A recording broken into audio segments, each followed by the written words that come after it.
So Mafia 3 is first and foremost the story of Lincoln Clay. Maybe the main thing to know about Lincoln is that he's an orphan. He grew up looking for, again, a semblance of family, someplace to belong. He looked for that in gangs. He looked for it in the church. He looked for it in the military. The game is set in 1968 in our version of New Orleans, and Lincoln has just returned from Vietnam, and he falls in with the black mob.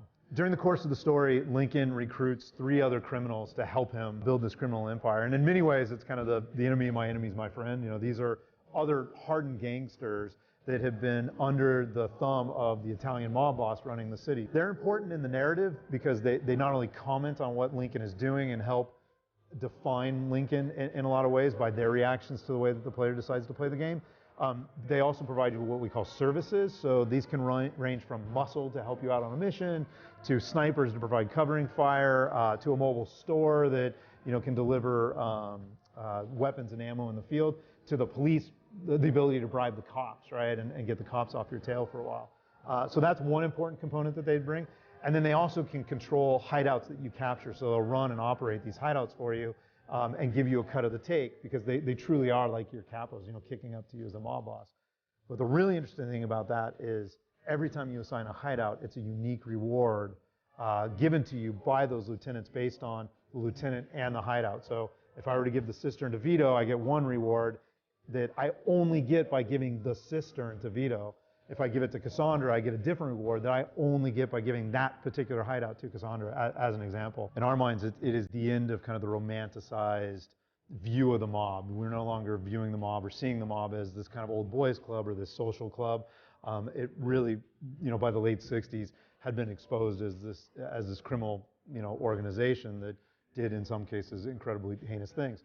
And a lot of that had to do with the influx of heroin and other things going on, which we do touch upon in the game as well.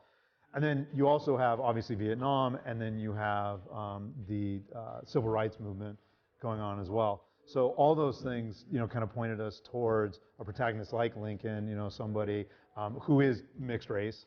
But we do have a line in the game, he looks black, so he's treated as black by most of the city, not everybody, certainly in the black mob. It's treated a little bit differently, but the rest of the city does look at him as black, and we don't shy away from that. I mean, we're not, trying to get on a soapbox or make any dramatic social commentary, but again, we want to be authentic to the time period, and that's, unfortunately, part of the time period is this, of the rampant racism in especially southern cities like this. And then the setting of New Orleans, for us, really came down to, okay, it's 1968.